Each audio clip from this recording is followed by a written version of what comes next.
দর্শক আমন্ত্রণ জানাচ্ছি চ্যানেল 24 এর নিয়মিত আয়োজন ক্লেমন বিয়ন্ড দ্য গ্যালারিতে। আপনাদের সাথে আছি আমি আশরিক রুদ্র। আপনারা জানেন গেল কিছুদিন ধরেই কিন্তু বাংলাদেশের টি-20 বিশ্বকাপ নিয়ে একটা অনিশ্চয়তা দেখা দিয়েছে। অনেক ধরনের খবর আসছে। গতকালও আমরা দেখতে পেয়েছি যে ক্রীড়া উপদেষ্টা আসিফ নজরুল কিছু বক্তব্য দিয়েছেন, সেগুলো নিয়ে আমরা আলোচনা করব। আমাদের সাথে আছেন ক্রীড়া সাংবাদিক শামীম চৌধুরী, স্বাগত জানাচ্ছি আমাদের অনুষ্ঠানে। দর্শক চাইলে আপনারাও যোগ দিতে পারেন, প্রশ্ন কিংবা মতামত জানাতে পারেন স্ক্রিনে দেখানো নম্বরে ফোন দিয়ে।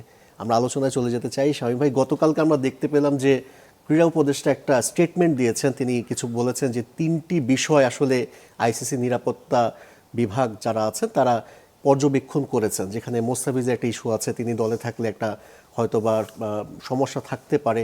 বাংলাদেশের জার্সি পরে যারা ভারতে যাবেন বা ঘুরে বেড়াবেন সেখানেও একটা সতর্কতা আছে, পাশাপাশি নির্বাচনের বিষয়ে কথা বলা আছে। এই বিষয়গুলো ক্রীড়া উপদেষ্টা বললেন, কিন্তু বিসিবি থেকে কিন্তু কোনো ধরনের কোনো স্টেটমেন্ট দেওয়া হয়নি যে আসলে এই ধরনের কোনো সিকিউরিটি কনসার্ন আছে কি না। মানে এই ধরনের একটা দূরত্ব কিংবা বলা যায় যে সমন্বয়হীনতার কারণটা কি মনে হচ্ছে আপনার কাছে? দেখুন, কদিন ধরেই কিন্তু চলছে যে মুস্তাফিজ ইস্যুটা, এটা বেশ আপনার এমন একটা অবস্থা দাঁড়িয়েছে যেটা আমাদের বাংলাদেশিদের একটা ইমেজও আঘাত লেগেছে। এক হচ্ছে মুস্তাফিজকে তারা, আপনি জানেন যে আমাদের বিজয় দিবসের দিন মুস্তাফিজ কিন্তু সর্বোচ্চ আমাদের বাংলাদেশের যারা খেলেছে আইপিএলে সবচেয়ে বেশি নিলাম দরে উনি বিক্রি হয়েছে 9,20,00,000 রুপিতে। এটা কিন্তু আমাদের জন্য একটা গর্বের বিষয় ছিল। আর দিনটি যেহেতু বিজয় দিবস, আমরা খুব ভালোভাবেই এই সুসংবাদটা সেলিব্রেট করেছি। এরপরে দেখা গেল কি যে আপনি মুস্তাফিজের জন্য কিন্তু ক্রিকেট বোর্ডও কিন্তু যেহেতু আইপিএলে খেলবে, আপনার ক্রিকেট বোর্ডের এনওসির প্রয়োজন আছে, সেই এনওসিটা দিয়েছে এবং এনওসির মাঝখানে 8টা দিন আবার শর্ত শিথিল আছে, সেই 8টা দিন উনি খেলতে পারবেন না, যেহেতু আপনার আমাদের একটা বাইলেটারাল সিরিজ আছে পাকিস্তানের সাথে, সেই জন্য খেলতে পারবেন না। ভালো কথা, তাহলে আপনি মুস্তাফিজকে এই 8টা দিন বাদ দিয়ে আইপিএলে পুরোটার সময় উনি উন্মুক্ত আছেন, সেই হিসাবে ক্রিকেট বোর্ড এনওসি দিয়েছে। দেখা গেল কিন্তু অর্থাৎ প্রসিডিউর যেগুলো ফলো করার দরকার সেগুলো কিন্তু করেছে। তার আগে তো আপনি জানেন যে প্লেয়ার্স ড্রাফটে নাম পাঠাবার আগে কিন্তু এটাও কিন্তু সংশ্লিষ্ট বোর্ডেরও কিন্তু এনওসি প্রয়োজন হয়, সেটাও কিন্তু বোর্ড দিয়ে রেখেছিল।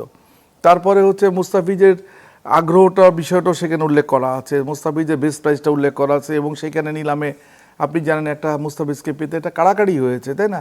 সেখানে কাড়াকাড়ির পরে তারা কেকেআর মুস্তাফিজকে পেয়েছে। সব কিছু মিলে যে সিচুয়েশন ছিল, মুস্তাফিজ এমন একটা ফর্মে আছেন যে উনি ডট বলে অল রেকর্ড করেছেন। তারপরে ওনার ডেথ ওভারে ওনার ইকোনমি রেট অসাধারণ। এবং আপনি দেখেন উইকেট সংখ্যা, এর মধ্যে কিন্তু উনি 400 উইকেটের মাইলস্টোনও উনি টাচ করেছেন। এবং এখন যেটা বলা হয় ইন্টারন্যাশনাল টি-20-তে উনি সেকেন্ড উইকেট টেকার।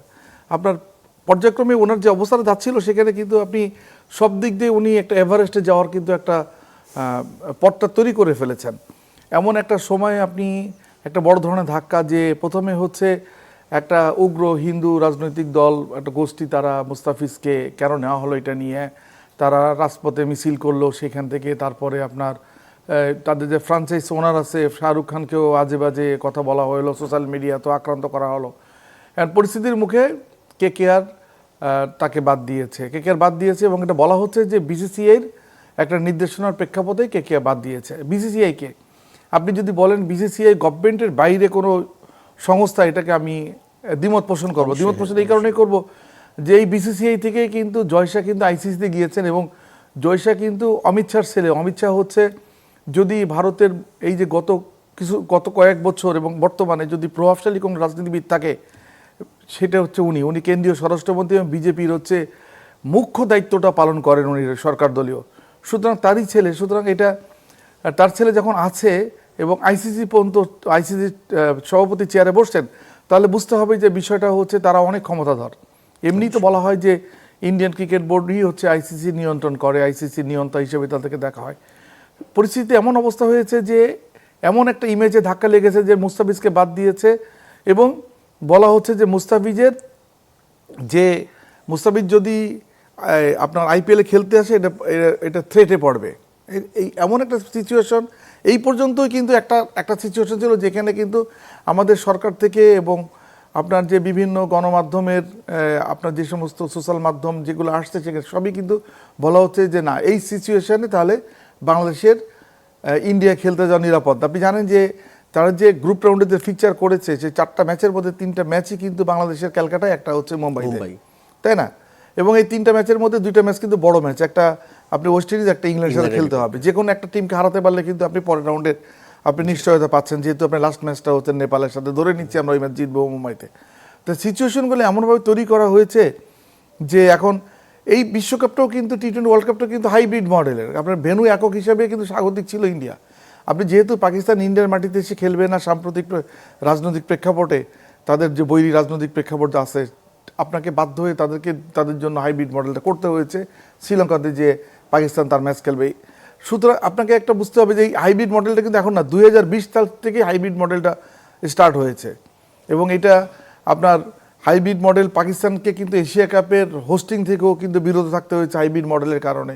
অনেক অনেক সমস্যা হয়েছে। পাকিস্তানের এশিয়া কাপটা আপনি পাকিস্তান এককভাবে আয়োজন করতে পারে না, ইভেন চ্যাম্পিয়ন্স ট্রফিও করতে পারে নাই, তাই না? ওইখানেও কিন্তু ভারতের আপত্তির কারণে তারা করতে পারে। সিচুয়েশনটা এখনও দু দেশের ওই অবস্থায় বিদ্যমান। এখন আরও একটা যোগ হয়েছে সম্প্রতি বাংলাদেশ। এখন বাংলাদেশের জন্য খুব বেশি চাওয়া পাওয়া না আমাদের, যদি আমরা পাকিস্তান যেহেতু শ্রীলঙ্কা খেলছে, পাকিস্তানের ম্যাচগুলো শিফট করা হয়েছে শ্রীলঙ্কাতে, বাংলাদেশের ম্যাচটা করতে আপত্তি কোথায়?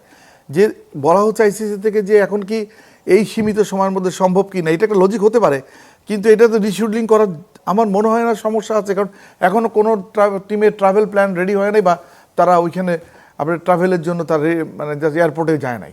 তো আপনাকে সুতরাং এই জায়গাটা আপনার এখন একটা রিঅ্যাকোমোডেট করলে আমার মনে হয় আমাদের জন্য ভালো হতো। এখন আপনি দেখেন যে ইস্যুগুলো চলতেছে, আমরা সবাই জানি মঙ্গলবারের মধ্যে একটা সিদ্ধান্তে উপনীত হবে আইসিসি এবং বিসিবি এবং আইসিসি আর আপনার বিসিসিআই, তারা পৃথক পৃথকভাবে বসে সিদ্ধান্তটা নেবেন। এর মধ্যে আপনি গতকালকে বাফুফে ভবনে গিয়েছিলেন ফুটবলের বিভিন্ন খোঁজখবর নিতে, আমাদের মাননীয় ক্রীড়া উপদেষ্টা মহোদয়, নতুন যিনি দায়িত্বপ্রাপ্ত হয়েছেন আসিফ নজরুল হক, উনি কিন্তু আপনার আইন উপদেষ্টাও বটে। তো উনি আপনার বিষয়টা উল্লেখ করেছেন যে একটা আইসিসি সিকিউরিটি অ্যাসেসমেন্টের একটা যে রিপোর্ট, সেই রিপোর্টটা উনি জনসমক্ষে এনেছেন।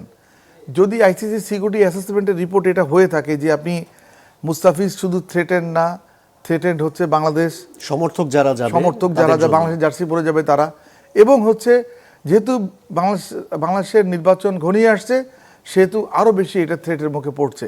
এই সংখ্যাগুলো যদি আইসিসির অ্যাসেসমেন্ট রিপোর্টটা যদি তাদের সিকিউরিটি ইন্টেলিজেন্স পাঠিয়ে থাকে, কনসালটেন্ট পাঠিয়ে থাকে, তাহলে কিন্তু ধরে নিব যে বাংলাদেশের আসলেই কিন্তু আপনার টি-20 ওয়ার্ল্ড কাপ খেলতে ইন্ডিয়ার মাটিতে যাওয়া আসলেই এটা ঝুঁকিপূর্ণ। কিন্তু এটা নিয়ে কিন্তু একটা দ্বিমতও ছিল। আমি যতদূর জানি যে অনেকের সাথে কথা হয়েছিল, তারা বলছিল যে ভারত এত প্রভাবশালী, আইসিসি তারা চালাচ্ছে, বাংলাদেশে অনেক ফান্ড আসে এখান থেকে, ফান্ড নিয়েও কিন্তু অনেক ধরনের আসলে আলোচনা চলছিল। আমরা এর আগে দেখেছিলাম যে বাংলাদেশের সাবেক অধিনায়ক তামিম ইকবাল বলছিলেন যে 90 থেকে 95% আর্থিক আমরা অর্থটা পেয়ে থাকি আইসিসি থেকে, এমন একটা কথা শোনা যাচ্ছে। এটার পরবর্তীতে কিন্তু অনেক বিশ্লেষণ আমরা দেখেছি, কিন্তু আসলে প্রপার ব্যাপারটা কি? আমরা আসলে আইসিসি থেকে কি এত অ্যামাউন্টের ফান্ড কি আমরা পাচ্ছি? না, আপনার এখন আইসিসির যে আপনার টেস্ট ফান্ড যেটা প্রবর্তিত হয়েছে 2017 থেকে, কিন্তু আমরা একটা ভালো অঙ্কের টাকা পাচ্ছি। অঙ্কটা হচ্ছে আপনি প্রথম যে এফটিবির যে চক্র ছিল, ওই চক্রটা আপনি 2019 থেকে 23, সেই চক্রে কিন্তু আমরা পেয়েছি প্রতি বছরে $32 বিলিয়ন করে। কিন্তু পরবর্তী চক্রে এটা কিন্তু কমে গেছে। তখন কিন্তু আবার একটা ছিল যে ইন্ডিয়ার জন্য রেভিনিউ শেয়ারিং মডেল একটা, ইন্ডিয়ার পরের ইংল্যান্ডের জন্য একটা, অস্ট্রেলিয়ার জন্য আর হচ্ছে এই ইংল্যান্ডের জন্য একটা। আর বাকি যেটা ছিল যে বাকি যে আপনার টেস্ট প্লেইং কান্ট্রিগুলো অ্যাপার্ট ফ্রম জিম্বাবুয়ে যেহেতু টেস্ট তখন আপনার ছিল না, আইসিসি এই যে টেস্ট চ্যাম্পিয়নশিপের অংশ ছিল না, এখনও অংশ নাই তারা। আপনি টেস্ট খেলতে পারবেন কিন্তু অংশ না তারা, আফগানিস্তান এবং আয়ারল্যান্ড তারা অংশ না। এই তিনটা বাদ দিয়ে বাকি যে টিমগুলো ছিল তাদের জন্য কিন্তু আবার রেভিনিউ শেয়ারিং মডেলের সমান ছিল, ইকুয়াল $32 মিলিয়ন করে। অর্থাৎ বাংলাদেশ যে টাকা পাইতো আপনার অস্ট্রেলিয়া সেই টাকা পাইতো এক বছরে। কিন্তু এটা আবার এইটা 2023 থেকে 27-এর যে মডেলটা, যেটা এখন যেটা চলছে, যেই চক্রটা এখন চলমান, এই চক্রে বাংলাদেশ সম্ভবত 26.72, এই 27 বিলিয়নের কাছাকাছি প্রতি বছর পায়। আমি আপনাকে একটা জিনিস দেখাচ্ছি, বিসিবির অডিট রিপোর্ট বলছে, এই যে তামিমের কথার সাথে আমি একটু দ্বিমত করবো, এখানে ফিগারটা আসলে জানতে পারলে ভালোই তো। আমার কাছে তথ্যটা আছে, সেটা হলো একটু দেখে বলি।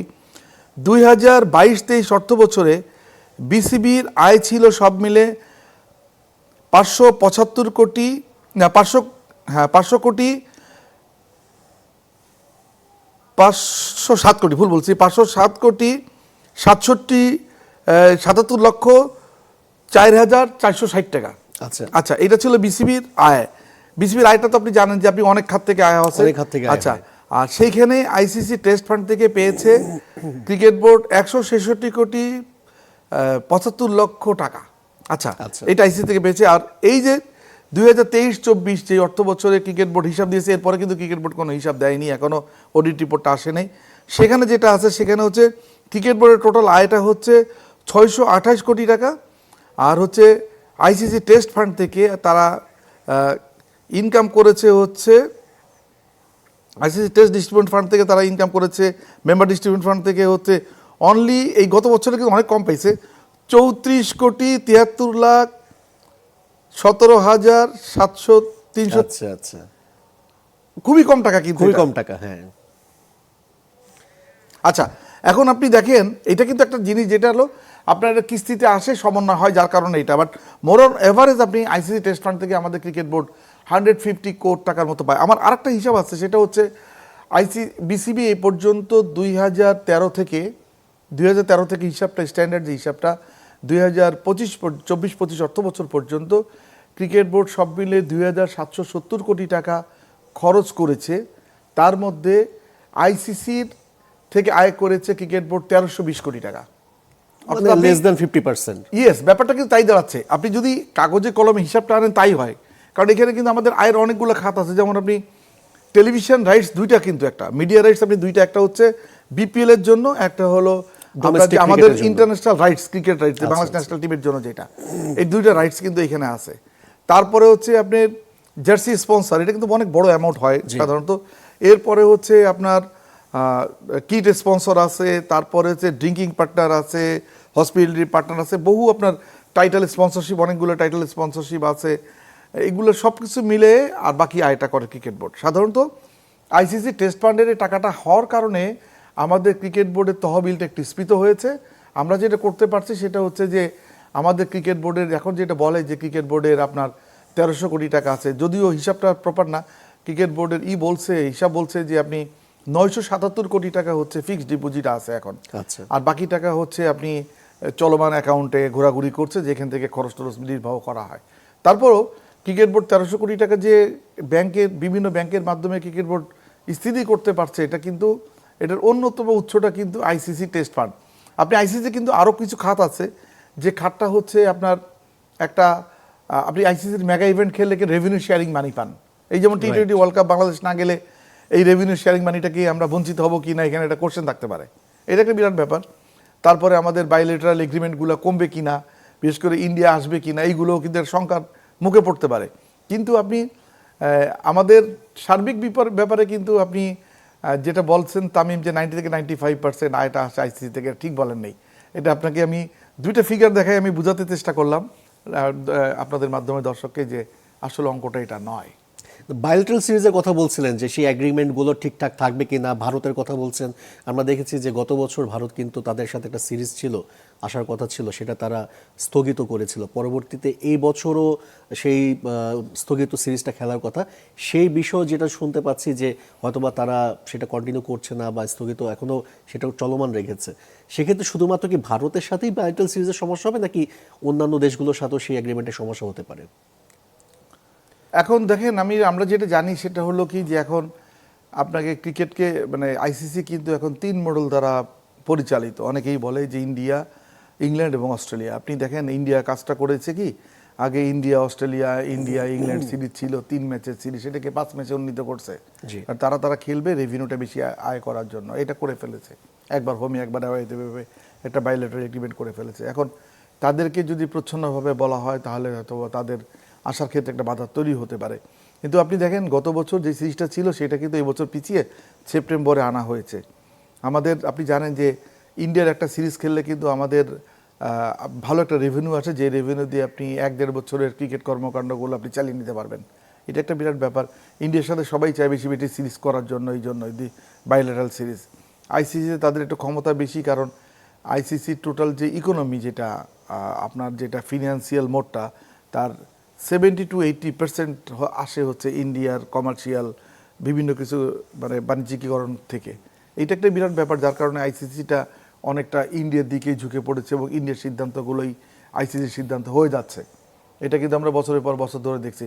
যদিও এটা খুব বেশি দিন চলছে না, আপনি 2007 সাল পর্যন্ত একটা প্রেক্ষাপট ছিল, এরপর থেকে কিন্তু আস্তে আস্তে এটা বাড়তেছে, এখন তাদের দিকে পুরোপুরি টার্ন করতেছে। এখন আমরা দেখেছি যে বেশ কিছু গণমাধ্যমে, সেটা ওয়ার্ল্ড ওয়াইড গণমাধ্যম, বিশেষ করে ভারতীয় গণমাধ্যমগুলোতে অনেক ধরনের অপতথ্য ছড়িয়েছে। প্রথমে তারা বলেছে যে আইসিসি একেবারে টোটালি রিজেক্ট করেছে বিসিবির দাবি, তা না হলে তাদেরকে পার্টিসিপেট ভারতেই খেলতে হবে, তা না হলে পয়েন্ট কাটা যাবে। আবার দেখলাম যে ভেন্যু চেঞ্জের বিষয়ে কথা হয়েছে, নানান রকমের অপতথ্য ছড়াচ্ছে। এটা আসলে একটা প্রোপাগান্ডা হিসেবে দেখছেন কিনা আপনি?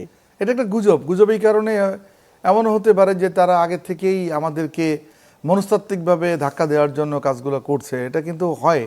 আপনি তো অস্ট্রেলিয়াও গেছেন, আপনি অনেক দেশে ঘুরতে গেছেন, আপনি বাংলাদেশ টিমের ম্যাচ কভার করতে গেছেন, দেখবেন যে ওরা কিন্তু সাইকোলজিক্যালি একটা ধাক্কা দিতে চেষ্টা করে অপোজিশনকে, সেই ধরনের হতে পারে।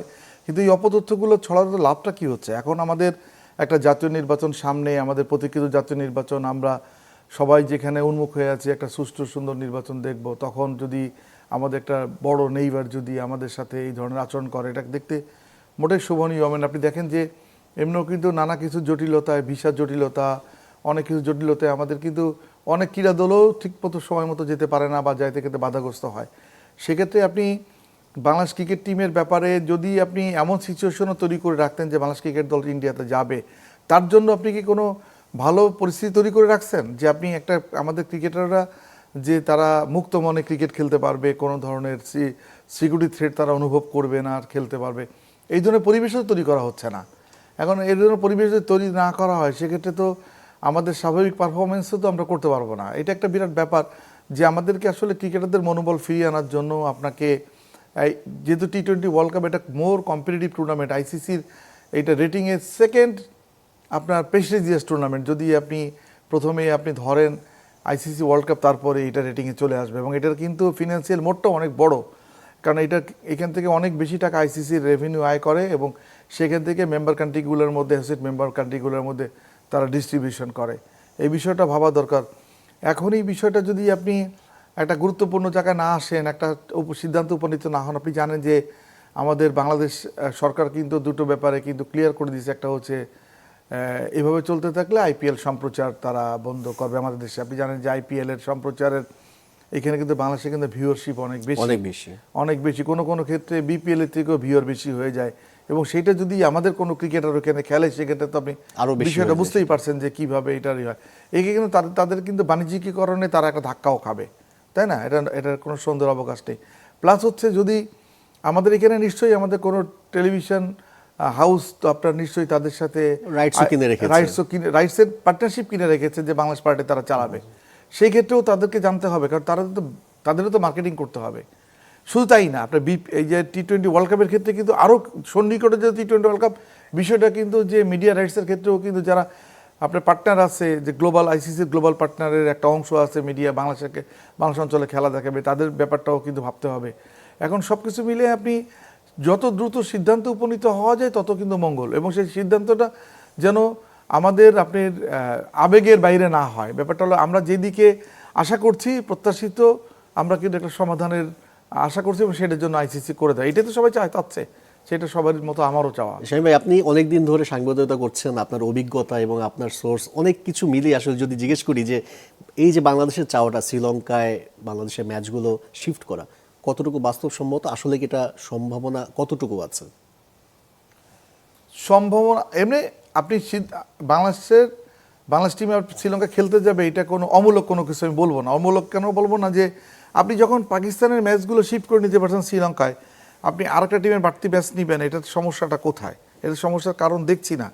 এখানে হচ্ছে আইসিসি একটা কারণ দেখাতে পারে, লজিস্টিক্যালি তাদের কিছু সমস্যা তারা অ্যারাইজ করতে পারে। সেটা হলো কি, ধরেন আপনার টিমের আপনার ট্রান্সপোর্টেশনটা, ফ্লাইট, তারপরে হচ্ছে অ্যাকোমোডেশন, বুঝতে পেরেছি বিভিন্ন কিছু। কিন্তু আপনি দেখেন, আপনি তো শ্রীলঙ্কা গেছেন, শ্রীলঙ্কা কিন্তু বেশ কিছু ভেন্যু আছে, যে ভেন্যুগুলো কিন্তু অল স্ট্যান্ডার্ড ভেন্যু, এবং সেখানে কিন্তু বুঝতে পেরেছি শামীম ভাই, আমাদের সময় খুব কম, যে কারণে হয়তো বা অনেক কিছু জানার ছিল। দর্শক, আমরা চাই যেই সমস্যাগুলো আছে, সময় খুব কম যেহেতু, খুব অচিরেই যেন কেটে যায়, এবং বাংলাদেশ আসলে শ্রীলঙ্কায় খেলবে না কোথায় খেলবে, এটা একটা সিদ্ধান্তে যেন চলে আসতে পারে, সেই প্রত্যাশা নিয়ে শেষ করছি ক্লেমন বিয়ন্ড দ্য গ্যালারি। এতক্ষণ সঙ্গে থাকার জন্য ধন্যবাদ সবাই।